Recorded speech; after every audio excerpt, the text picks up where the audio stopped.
오늘 말씀은 마가복음 9장 2절부터 9장 8절까지입니다. 마가복음 9장 2절부터 8절까지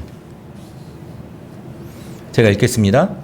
엿새 후에 예수께서 베드로와 야고보와 요한을 데리고 따로 높은 산에 올라가셨더니 그들 앞에서 변형되사 그 옷이 광채가 나며 세상에서 빨래하는 자가 그렇게 희귀할 수 없을 만큼 매우 희어졌더라. 이에 엘리야가 모세와 함께 그들에게 나타나 예수와 더불어 말하거늘 베드로가 예수께 구하되 랍비여 우리가 여기 있는 것이 좋사오니 우리가 초막 셋을 짓되 하나는 주를 위하여 하나는 모세를 위하여 하나는 엘리야를 위하여 하사이다 하니 이는 그들이 몹시 두려워하므로 그가 무슨 말을 할지 알지 못함이었더라. 마침 구름이 와서 그들을 덮으며 구름 속에서 소리가 나되 이는 내 사랑하는 아들이니 너희는 그의 말을 들으라 하는지라. 문득 둘러보니 아무도 보이지 아니하고 오직 예수와 자기들 뿐이었더라. 아멘. 반갑습니다. 오늘은 온라인 예배를 드리게 되었습니다. 지금 이제 주일날 11시 우리 같이 예배를 드리는 시간인데요. 우리가 함께 또 이 자리에서 모일 수 있도록 우리가 기도를 해 주셨으면 좋겠습니다. 그리고 이 오늘 여러분들이 받은 링크로 예배를 드릴 텐데요. 다른 분들에게는 그냥 보이지 않습니다. 이 링크를 여러분들이 전해 주어야만 다른 분들도 함께 예배에 참석할 수 있으니까요. 혹시 주변에 예배를 드리지 못하거나 하신 분들에게는 이 링크를 전해 줄 수 있으면 좋겠습니다. 오늘 말씀 보겠습니다. 엿새 후에라고 말하고 있습니다. 우리는 지금까지 마가복음 쭉 읽어오면서 정확한 날을 표현한 오늘 며칠이다, 며칠 후에, 이런 3일 후에, 이틀 후에, 그 다음날, 이렇게 정확하게 이야기하는 것을 사실 잘 본 적은 없습니다. 마가가 그런 얘기를 잘 쓰지 않아요. 대부분 이날, 그날들, 며칠 후, 이렇게 시간을 표시하지, 엿새 후, 3일 후, 이렇게는 정확하게 표시하지 않습니다. 그러면 이렇게 엿새우라고 아주 구체적으로 표현한 이 날을 보면서 이걸 보면서 우리는 뭘 봐야 되냐면 여기엔 무슨 의도가 있지? 여기엔 무슨 생각이 있지? 마가는 오늘 무슨 이야기를 하려고 오늘 이렇게 엿새후라고 하는 말을 했을까 하고 생각을 해야 됩니다. 늘 우리는 확인하지만 성경의 모든 글자와 또 문맥은 대충 쓰여진 것이 아니라 모든 의도와 메시지를 담고 있다는 것을 우리는 계속 확인했었습니다. 오늘도 여지없이 그 중에 하나 엿새후라고 하는 우리가 단어를 만나게 됩니다. 사실 이 시간을 알려주는 이 한 단어가 어찌 보면 오늘 이 이야기 내용 중에 굉장히 중요한 이야기가 될 수도 있습니다. 한 축을 가지고 갈 수도 있는 것입니다. 엿새후 도대체 무슨 이야기일까요? 엿새 만에 초대교회 신학자들, 초대교회 초대 교부들이라고 얘기하기도 하고 이런 사람들이 있는데요. 이 초대교회 교부들, 초대교회 신학자들 중엔 이런 얘기를 했습니다. 6은 사멸하는 존재의 숫자이고 7은 불멸에 적합한 숫자다. 또 하나님의 창조와 연관된 안식의 숫자다. 그리고 엿새 동안 창조하고 일곱째 날 안식하신 이 안식의 완전한 숫자다. 이렇게 연결을 짓기도 했던 사람들이 있었습니다. 그런데 그 이야기를 넘어서 오늘 이 엿새째 날, 엿새 후에 이 날은 무엇을 말하고 있을까? 우리 출애굽기 24장 15절 16절 한번 볼까요? 출애굽기 24장 15절 16절. 모세가 산에 올라가자 구름이 산에 휩싸였습니다. 여호와의 영광이 시내산을 감싸고 구름이 엿새 동안 산을 휘감았습니다. 이레가 되는 날 여호와께서 구름 한가운데에서 모세를 부르셨습니다. 모세가 십계명을 받으러 시내산에 올라가는 장면인데요. 장로들을 데리고 올라가죠. 장로들을 데리고 올라가다가 장로들을 중간에 놓고 누구랑 올라갑니까? 여호수아랑 둘이 올라갑니다. 여호수아만 데리고 올라가는데 모세가 올라가니까 산에 구름이 쌓였습니다. 구름이 산을 싹 이렇게 감쌉니다. 그리고 며칠이 지났습니까? 엿새가 지나니까 그 이후에 하나님께서 나타나는 장면입니다. 지금껏 우리는 마가복음을 보면서, 여러분 마가복음 우리가 계속 보고 있지 않습니까? 마가복음을 보면서 예수님과 모세의 연관성, 출애굽과의 연관성을 꾸준하게 살펴봤습니다. 출애굽과 예수님의 연관성은 왜 필요했을까요? 메시아로서 예수님을 표현하기 위해서 모세의 이미지를 가져왔기 때문입니다. 그리고 출애굽의 광야의 이미지가 계속되어져서 사용되어지고 있는 것이죠. 여러분, 우리는 이걸 찾아보고 확인하기를 수차례 했습니다. 대표적인 예로 우리가 뭐가 있었습니까? 여러분 생각나는 거 뭐 있습니까? 우리가 대표적인 예로 오병이어의 이야기를 우리가 보지 않았습니까? 오병이어를 보면서 보리떡 5개 물고기 2마리를 가지고 오면서 제자들에게 어떻게 합니까? 50명씩 100명씩 초원에 앉혀라, 풀밭에 앉혀라, 이렇게 이야기하지 않습니까? 이게 이스라엘 백성들의 광야에서의 진을 얘기를 하고 있지 않습니까? 그 이스라엘 광야, 출애굽 광야의 모습을 지금 우리는 모세 오병이어에서 우리가 볼 수가 있는 것입니다. 그러니까 이 마가복음에서는 구원자인 모세와 출애굽 무엇을 얘기하는 겁니까? 우리가 악에서 구원하여지는 이 구원, 종말론적 이 메시아적인 이 사건을 우리가 표한다고 이야기하고 있었지 않습니까? 오늘 하나님을 만나는 모세의 그 모습을 우리가 오늘 상상할 수 있는 단 한 장면일 수도 있는 것입니다.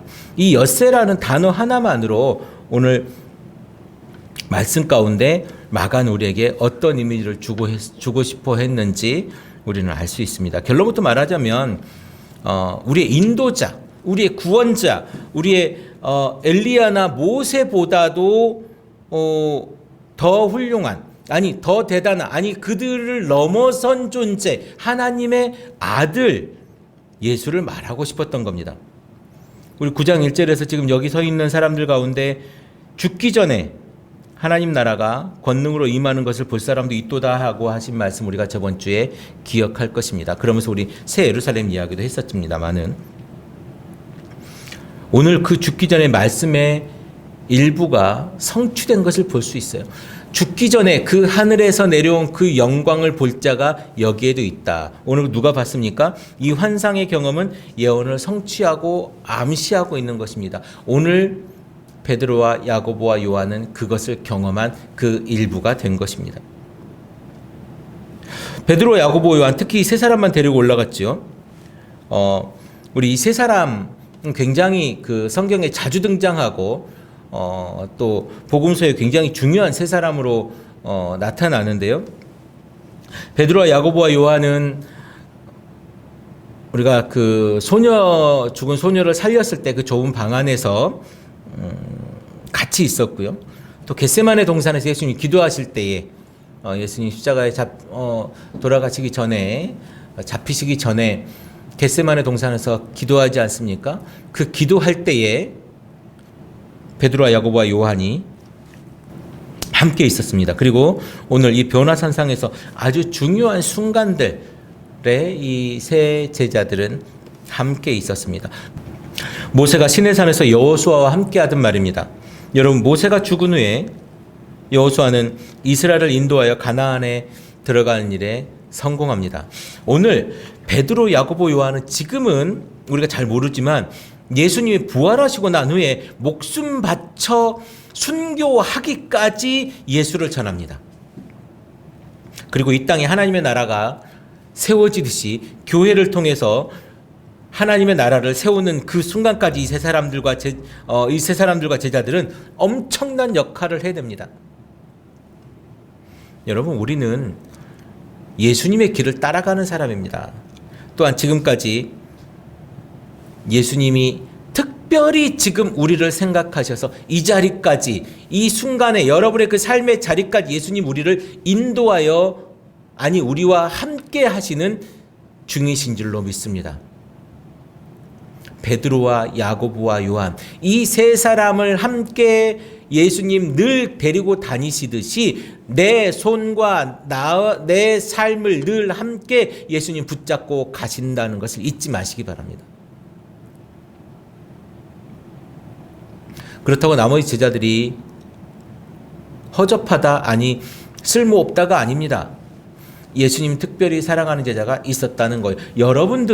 지금 여러분들의 사명을 잘 모르고 여러분들이 무엇을 해야 될지 잘 모를 수 있어요. 그런데 아주 중요한 그 순간순간마다 예수님 여러분들과 함께 하셨다는 사실을 잊지 마시기 바랍니다. 여러분, 특별한 경험 여러분 너무 많이 했어요. 변화산에서 그런 것들도 여러분 늘 경험하셨을 거예요. 죽은 것이 살아나는 것도 여러분 경험하셨을 겁니다. 양상이 다르겠지만 여러분들은 지금 이 베드로와 요한과 야고보가 경험했던 그 어떤 기적보다도 더 큰 기적을 여러분들은 경험하셨을 거예요. 그런데 여러분이 깨닫지 못했던 것일 뿐입니다. 오늘 베드로와 야고보와 요한이 변화상에서 엘리야와 또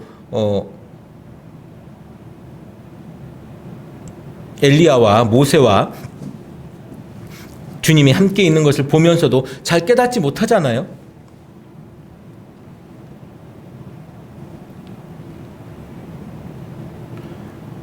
아직 우리는 변화산상의 제자들이 하고 있었던 그 모습 그대로 우리가 지금 무엇을 하고 있는지, 우리는 어떤 존재인지, 우리가 무엇을 해야 되는지, 무엇을 우리가 지금 어떻게 우리가 가야 되는지 우리는 아직 잘 모르는 사람들인 것 같습니다. 아직도 우리가 제자라고 이야기하고 내가 수십 년 동안 교회를 다녔고 내가 설교를 수천 편을 들었고 내가 성경을 몇 번을 봤고 심지어 성경을 몇 번을 쓰기도 했겠지만 내가 아직 어떻게 신앙생활을 해야 되고 내가 제자로서 내가 그리스도인으로서 어느 방향으로 가야 되는지를 잘 모르는 것이 너무나도 많은 것 같아요.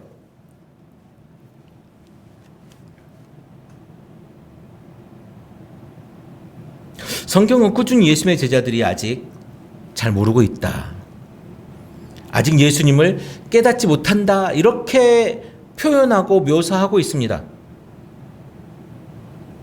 우리도 잘 모르겠어요. 예수님이 어떤 분인지, 아니 예수님이 나에게 지금 어떤 분인지. 그러니까 알겠어, 성경에 그런 건 알겠는데 예수님이 지금 나에게 어떤 분인지 우리는 잘 모르겠는 것 같아요. 여러분에게 예수님은 어떤 분입니까? 여러분에게 예수님은 지금 어떤 분으로 다가옵니까?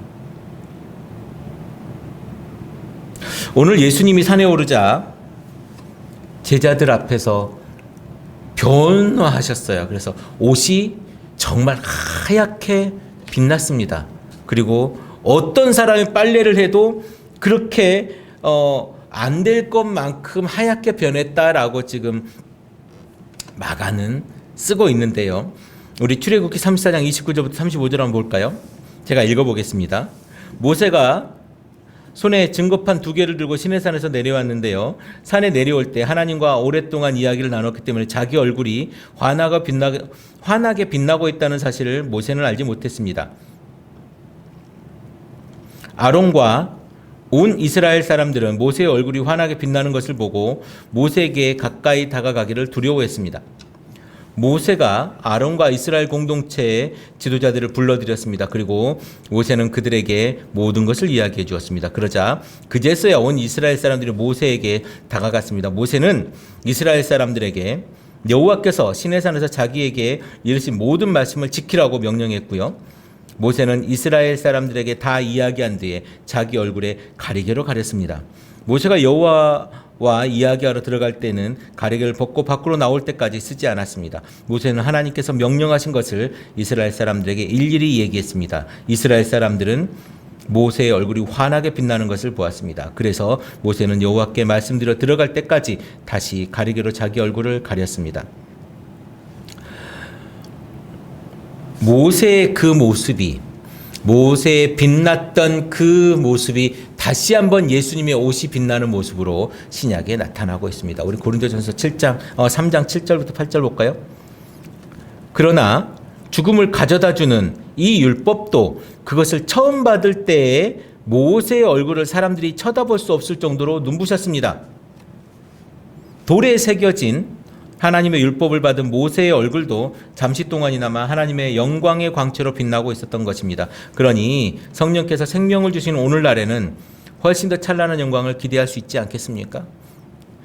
바울이 고린도 교회에 편지할 때에 모세의 하나님의 율법을 받을 때 그렇게 얼굴에 빛났는데 성령께서 생명을 주시는 오늘날 성령께서 우리에게 생명을 주시는 그 지금은 더 빛나지 않겠냐 이런 얘기를 해요. 그러니까 무슨 이야기를 하는 거예요? 성령 이야기를 하면서 모세의 그 환했던 얼굴을 얘기하고 있는 거예요. 그 얘기는 무슨 얘기냐면 이 모세의 그 얼굴이 빛났던 요 이야기가 그때 당시에 모든 유대인들에게 다 퍼져 있는 아주 익숙한 이야기였다는 거예요. 지금 그 이야기에 그 익숙한 이야기, 예수님의 얼굴이 빛났던 이야기, 예수님의 옷이 빛났던 그 이야기를 지금 모세의 얼굴이 빛났던 이야기로 같이 연장선상에 두고 지금 이야기를 하고 있다라는 거예요. 모세는 죽었지만 이제 다시 모세와 엘리야와 같은 하나님의 아들이 나타난 겁니다. 같은 분이 나타난 것이 아니라 그보다 위대하고 뛰어나신 분이 나타난 겁니다. 누굽니까? 예수 그리스도가 나타났다는 거예요. 오늘 변화산상에서 엘리야가 모세와 함께 나타났죠. 엘리야가 모세와 함께 나타나고 예수님이 계셨습니다. 그리고 셋이 같이 구름 속에서 이야기를 하죠. 그리고 나서 어떻게 합니까? 하늘에서 소리가 들려서 이는 내 사랑하는 아들이요 이 사람의 말을 들으라 하지 않습니까? 십자가에 죽어버린 예수를 따르는 것이 아니라 오늘 엘리야와 같이 모세와 같이 영광 중에 빛난 그 예수를 따르는 것이 우리의 사명이라는 겁니다. 하나님만이 나타낼 수 있는, 신만이 나타낼 수 있는 그 구름 속의 예수님, 그 신적 존재인 엘리야와 모세와 같은 그 사람들만이 나타날 수 있는 그 구름 속의 예수님,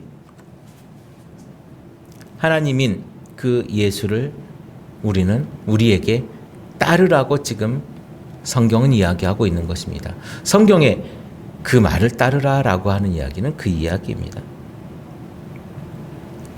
우리는 예수를 역사에 나타난 한 사람 정도로 생각할 때가 있습니다. 아니, 그렇게 생각할 수도 있습니다. 그렇게 나타났다가 위대한 사람이 나타났다가 죽은 것이 아니라, 죽어서 십자가에 못 박혀서 없어진 것이 아니라 그 예수가 하나님의 아들이라는 것을 우리는 믿고 지금 따르고 있는 거예요. 우리가 지금 다른 이야기 하고 있는 거 아닙니다. 지금 변화산상의 그 이야기들은 모세와 같은 그 메시아, 엘리야와 같은 그 메시아가 지금 나타났고 이가 그다라는 겁니다. 이걸 알아야 된다는 거예요. 베드로처럼 주는 그리스도시요 살아계신 하나님의 아들이십니다 라고 고백하였을지라도 그것이 무슨 말인지도 모르면서 했을 수도 있다라는 거예요. 우리가 지금 고백하고 있지만, 예수님이 하나님이심을 우리가 고백하지만, 예수가 그리스도이심을 고백하지만 그가 누구인지 모를 수도 있다라는 거예요. 내 삶과 전혀 상관없는 분이 그분일 수도 있다라는 거죠.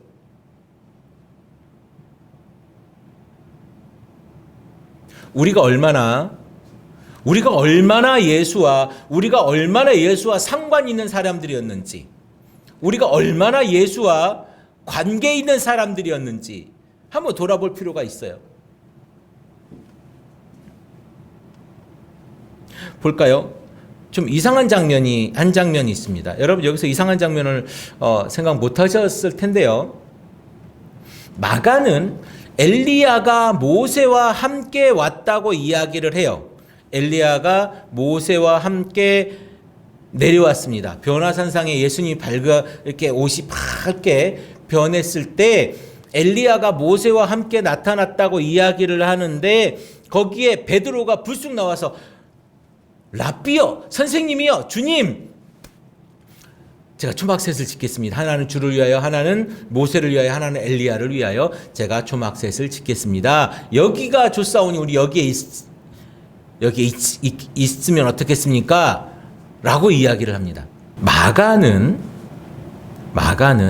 엘리야가 모세와 함께 왔다라고 이야기를 하고 베드로는 모세와 엘리야를 위해서라고 이야기합니다. 무엇이 다릅니까? 순서가 다르죠.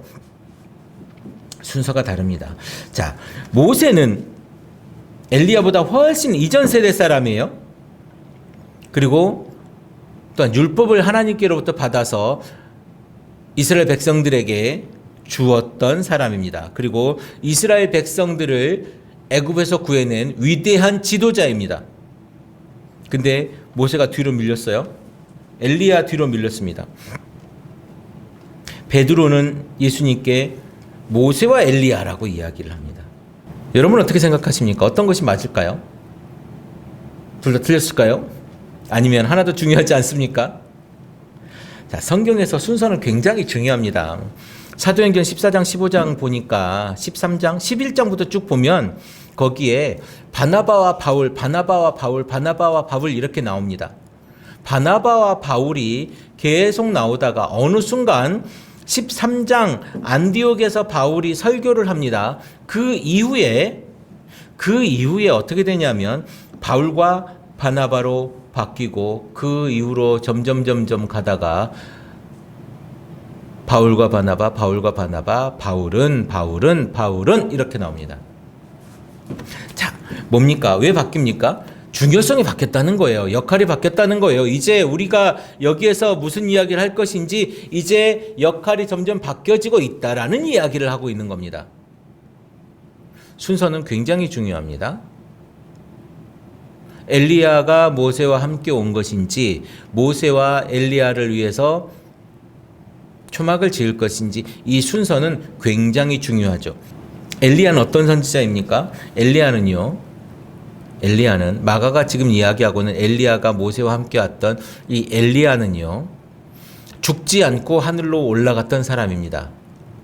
죽지 않고 하늘로 올라갔던 사람, 즉 이스라엘 사람들이 보기에는 신과 같은 존재인 거예요. 신과 같은 존재. 이스라엘을 구하고 하늘로 올라갔던 그 영역이 어마어마했던 사람입니다. 또 모세는 느보산에서 120세에 죽었지요.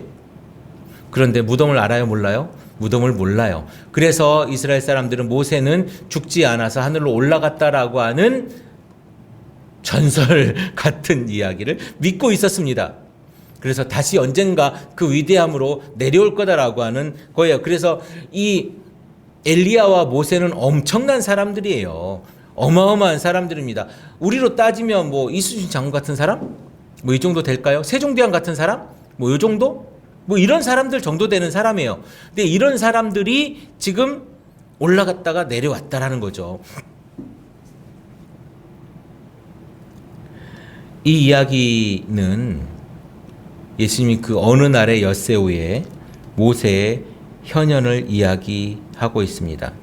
예수님을 뭐라고 이야기합니까? 예수님을 엘리야다라고 이야기합니다. 지금 마가는 무슨 얘기를 하냐면 마가는 이 종말론적 복음의 이 세상에서 엘리야를 이야기하면서 엘리야가 승천했듯이 예수님도 승천하실 거야. 그리고 다시 오실 거야. 요 얘기를 하고 있는 겁니다. 지금 부활의 예수님, 종말의 예수님, 심판의 예수님을 오늘 이 변화산상에서 이야기를 하고 있다라는 거예요.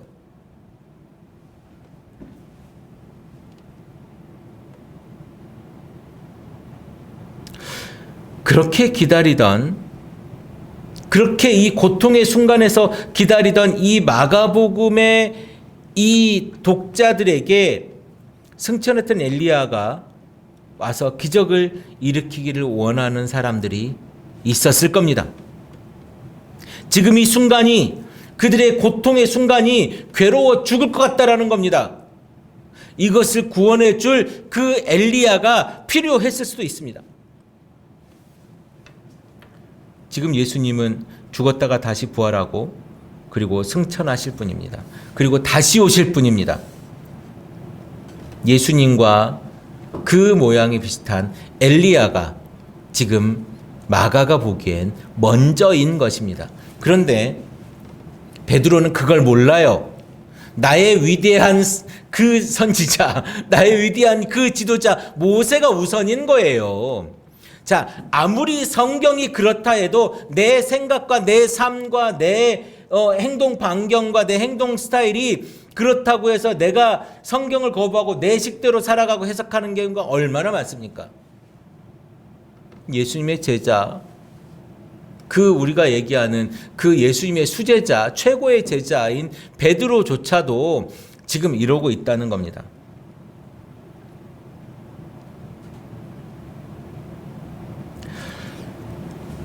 여러분, 깨달음이라는 것은요, 우리가 가지고 있던 그것대로 그대로 살아가는 것이 깨달음이 오는 게 아니에요. 우리가 가지고 있던 그대로 그냥 우리가 하던 대로 내가 살던 대로 내 생각대로 그냥 살아가잖아요. 그럼 그냥 사는 거예요. 그건 깨달음과 상관없어요. 그냥 내가 하고 싶은데 내가 원하는 대로 사는 거예요. 그건 성경과 하나도 상관이 없는 삶입니다. 다시 한번 말씀드리지만 우리 성경 공부할 때도 그런 얘기를 했습니다만은 우리 시각이 변해야 됩니다. 내가 바라보는 시각 자체가 내 시각의 방향이 바뀌어야 되는 거예요. 내 시각의 방향이 모세와 엘리야라고 계속 이야기하던 그들의 삶의 그것에서 벗어나서 엘리야와 모세라고 이야기할 수 있는 그 패턴이 생겨야 된다라는 거예요. 근데 우리 그거 안 돼요. 왜? 거기에 대한 우리 고민이 사실 많지 않거든요.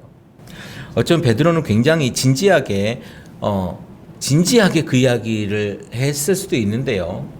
그 이야기를 진지하게 했었을 수도 있지만 예수님이나 아니면 오늘 마가복음의 저자 마가의 의도와 전혀 상관없는 이야기를 했던 것일 수도 있습니다. 구름에 덮여있던 모든 것이 벗어나니까 예수님만 보였습니다. 우리는 그 위에 있는, 하늘에 있는 환상적인 그 모세와 엘리야와 모세, 그리고 그들과 얘기하는 예수님의 모습 너무 환상적이잖아요.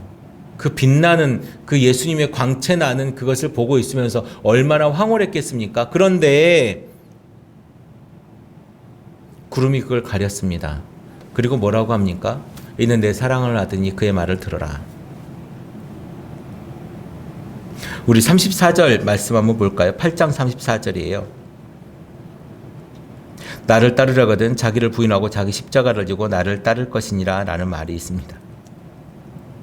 여러분, 나를 따르려거든 자기를 부인하고 자기 십자가를 지고 나를 따를 것이라, 이 예수님의 이 말을 들으라는 거예요. 예수님의 이 말을 듣고 따르라는 거예요. 예수를 따르기 원하거든, 우리 저번 주에 했지 않습니까? 예수님을 따르기 원하는 사람은, 여러분 지금 예수님을 따르기 원하잖아요. 예수님을 따르기 원하는 사람은 자기를 부인하고 자기 십자가를 지고 예수를 따라라 라고 이야기를 하고 있는 겁니다. 이스라엘 사람들에게 가장 강력한 메시지는 무엇인 줄 아십니까? 들으라, 들으라입니다. 예수님의 이 말씀을 들으면, 예수님의 이 말씀을 들어라라고 하는 이 순종하는 마음에 우리는 어떻게 살아야 되는 줄 아십니까? 여러분, 죄송한 얘기지만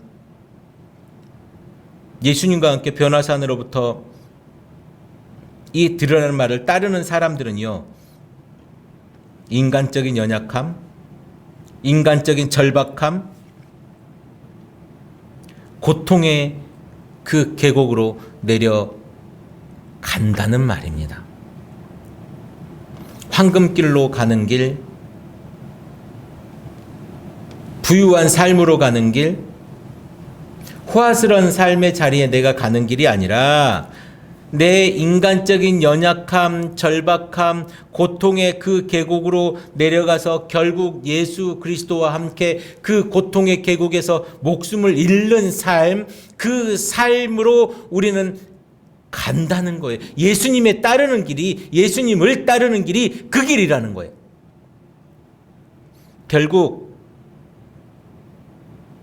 예수님이 그 고통의 계곡에서 십자가의 목숨을 잃을 때에 우리도 그 길에서 목숨을 잃어야 된다는 것입니다. 우리 그렇게 가야 한다는 우리의 그 길을 예수님이 우리에게 먼저 보여주셨습니다. 힘들고 지치고 불편하고 내 싫고 안 가고 싶죠. 그래도 내가 예수님을 따르려고 한다면 그래야 한다는 거예요. 그렇지 않을 거면 상관없다고 우리가 저번 주에 같이 말씀을 나눴지 않습니까? 예수님을 따르려 한다면 나의 행복을 조금 나누어서 아프고 힘든 사람에게 내어주어야 합니다. 나의 즐거움을 나누어서 지친 이와 함께 나누어야 합니다. 내 기쁨을 나누어서 슬픔을 가진 이에게 그의 눈물을 닦아주어야 합니다. 이것이 예수를 따르는 길입니다. 이것이 예수의 고통의 계곡에 함께 내려가는 길입니다. 그것을 할 수 없는 순간까지 우리는 해야 되는 것입니다. 황홀한 환상 가운데 우리가 계속 있고 싶지만 결국 예수님은 다시 현실의 예수님으로 돌아왔어요. 우리가 그 환상의 그 자리에 있고 싶지만 우리가 다시 현실로 가야 되잖아요. 여기에서 너무 좋고 즐겁고 행복하고 우리끼리만 너무 좋을 것 같지만 결국 우리는 어디로 가야 돼요? 환상의 자리에서 넘어서 우리는 다시 현실의 자리로 돌아가야 된다는 거예요. 어차피 우리가 현실에 있지 않습니까? 제자들도 다시 현실로 돌아왔고요. 예수님도 다시 현실로 돌아왔습니다. 무슨 말입니까? 우리는 결코 현실에서 벗어날 수가 없다라는 거예요. 이 현실을 기반으로, 현실을 기준으로, 내 자리를 기준으로 예수님을 따라가는 이 기준점을 잡아야 된다는 거예요. 어디 대단한 곳에서 예수님을 만나는 게 아니에요. 기도원에서만 예수님을 만나는 게 아니고요. 무슨 통성 기도하고 뭐 하는 데서만 예수님을 만나는 게 아니에요. 내 삶의 가장 평범한 자리에서 예수님을 만나는 거예요. 눈을 떴더니 예수님이 그 자리에 있더라는 거 아닙니까? 예수와 함께 있는 이 자리가 변화산의 자리인 줄로 믿습니다. 우리에게 주어진 사명은요, 예수님이 하는 말을 듣는 거예요. 내 자리에서, 아니 지금 이 현실, 이 자리에서, 내 삶의 이 자리에서 예수님의 말씀을 듣는 것, 이게 우리의 사명이에요. 내 사명이 뭔지 모르겠어. 내가 잘하는 게 뭔지 모르겠어. 아니요, 여러분 지금 이미 충분히 여러분의 사명을 가지고 있어요. 여러분, 제가 말씀드리지만 사명이 뭔지 아십니까? 사명은 부르심을 받은 자가 해야 될 일이 사명이에요. 여러분, 부르심을 받는 게 뭐예요? 소명이에요. 소명을 가진 사람, 소명을 받은 사람이 해야 되는 일이 사명인 거예요. 여러분, 소명과 사명을 헷갈릴 것 같아서 제가 다시 한번 말씀드리는 것입니다. 우리에게 주어진 사명은 예수님의 말을 듣는 거예요. 내 사랑하는 아들이니 그의 하는 말을 들으라. 마가복음의 독자들은 정말 힘들고 심각하게 고통스러운 박해의 자리에 있었습니다. 환상적이고 몽환적이고 행복한 엘리야와 모세의 모습도 있었겠지만 그럼에도 불구하고 눈을 떴을 때 예수님이 곁에 있었다는 그거 하나만으로 이 독자들은 기뻐했을 수도 있습니다. 마가의 이 공동체의 독자들은 내가 다시 현실로 돌아왔을 때 그 하나님이신 예수님이 내 옆에 늘 있었다는, 그리고 오직 예수님만이 내 옆에 있는 것임을 알고 얼마나 기뻐했겠습니까? 우리와 함께하는 이는 오직 예수님입니다. 3장 14절에 예수님이 제자를 부르면서 제자들이 해야 될 일, 제자들의 역할, 제자들의 사명을 뭐라고 했습니까? 예수와 함께 있는 것. 예수와 함께 있는 것을 바로 제자들의 사명이라고 이야기했습니다. 오늘 제자들은요, 무서워서 떨고 있었어요. 그럼에도 이 떨고 있다가도 눈을 뜨니까 예수님이 옆에 있었습니다. 아무리 두렵고 아무리 힘들고 아무리 무서워도 예수님이 옆에 있으면 우리는 그걸 이길 수 있어요. 내가 아무리 괴로워도, 내가 아무리 힘들어도, 내가 아무리 무언가 비전이 안 보이는 것 같고 내가 앞이 막혀 있는 것 같아도 예수님이 옆에 있으면 그것을 이길 수 있는 줄로 믿습니다. 근데 우리는 사실 눈을 안 뜨고 싶어 해요. 그 환상 속에 있고 싶어 하죠. 그 모세와 엘리야와 예수님이 그 빛나는 광채 속에서 이야기하고 있는 그것을 보면서 우리는 그곳에만 있고 싶어 해요. 좋죠. 행복하죠. 그러고만 있고 싶어 하죠. 그런데 우리는 눈을 떠야 합니다. 예수님을 봐야 해요. 그리고 예수님이 가는 길을 가야 해요. 그 길은 가시밭이고 그 길은 불편하고 그 길은 힘든 길입니다. 그런데 눈을 떠야 예수님을 볼 수 있습니다. 여러분, 모세와 엘리야를 보고 싶으십니까? 예수님을 만나고 싶으십니까? 오늘 베드로와 요한과 야고보는요, 눈을 떴습니다. 예수님을 만났습니다. 그리고 같이 내려왔습니다. 지금 우리 더채플 커뮤니티는 그 예수님과 함께 그 예수님이 주신 그 사명을 감당하기 위해 우리가 이 자리에 있는 거예요. 우리 곁에 지금 힘들고 지치고 아픈 이들이 있습니다. 위로해 주어야 돼요. 예수가 지금 우리에게 그들과 함께 하라고 합니다. 예수가 지금 그들과 함께 있습니다. 우리는 지금 어느 자리에 있어야 되겠습니까? 우리가 있어야 될 자리, 여러분들이 지금 선택하셔야 됩니다. 우리가 있어야 될 자리가 어떤 자리인지, 여러분들이 예수와 함께 있는 자리인지, 내가 정말 모세와 엘리야처럼 엘리야가 내려왔을 때 그 환상처럼 그 환상의 자리에만 있고 싶어 하는지, 그건 여러분이 선택하십시오. 우리 더채플 커뮤니티는 그 자리가 어떤 자리일지라도 예수와 함께 있는 자리에 있기를 소망합니다. 기도하겠습니다.